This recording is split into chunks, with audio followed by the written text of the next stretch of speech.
So this is functional. I want to get a cap for this wire here.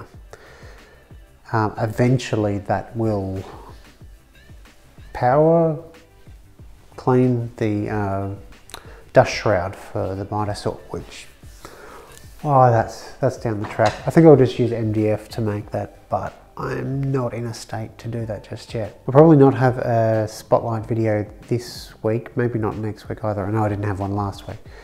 The build process for this is fine. It's the explanation and the longer video edits that's kicking my butt at the moment, but thankfully the family drama stuff is starting to come to an end, so I'll have a little bit more energy. But we're getting there. It's starting to look like my workshop again, which is wonderful.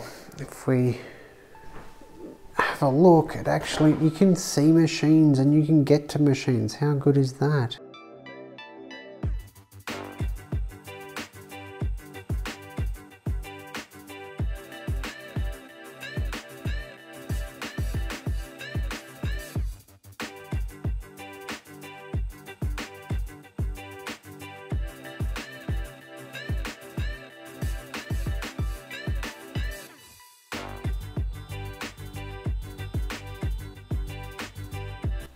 When I built my clamp rack, you might have noticed I didn't have many of these small clamps. That's because I've got a whole bunch that I need to repair. That wasn't actually supposed to happen. Let me grab another one. This is a problem. The heads of these cheap LD clamps fall off over time.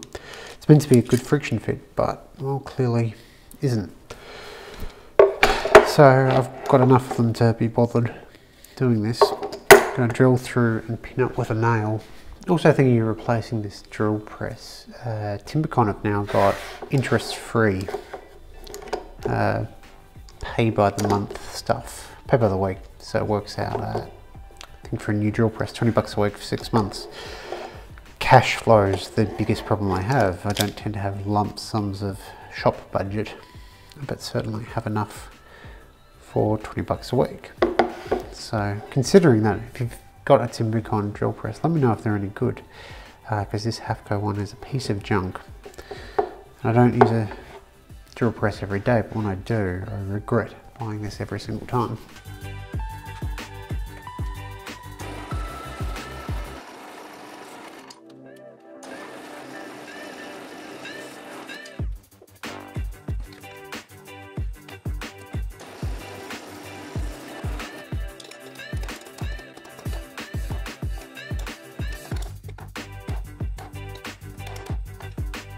So I know someone somewhere is cringing at my hack job of repairing those, but they're cheap clamps. I think they were maybe 20 bucks for a pack of 5, I want to say.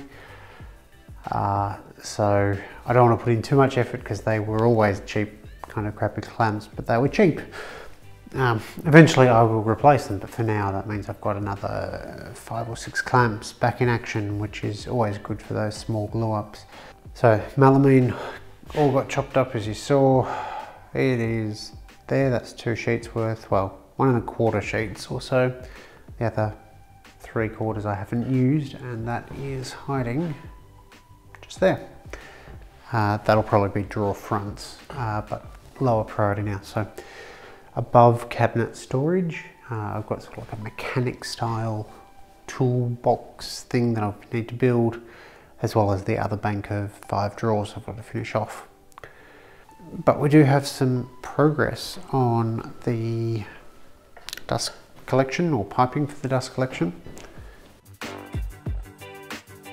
So from the miter saw station there, it comes out, a bit of a kink to get around the extension leg thing. This is where we need to start putting in some wires.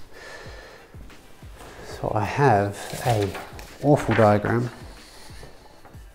that you're probably not going to be able to see.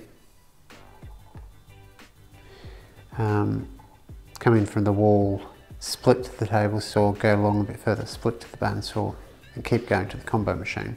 To make that possibly a little bit more clear, I'm going to probably put a Y here and run the dust collection for the table saw in parallel with this branch here. It's probably the easiest way that I can put a blast gate here.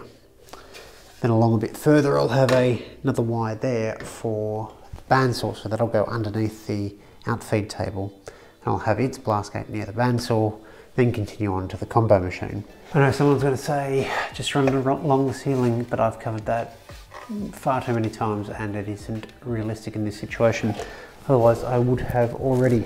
So it's getting late, so I'm going to leave it at that. Tomorrow, hopefully I'll get all this melamine out of the way and can start on some real wood projects. That would be very exciting. Thanks for watching.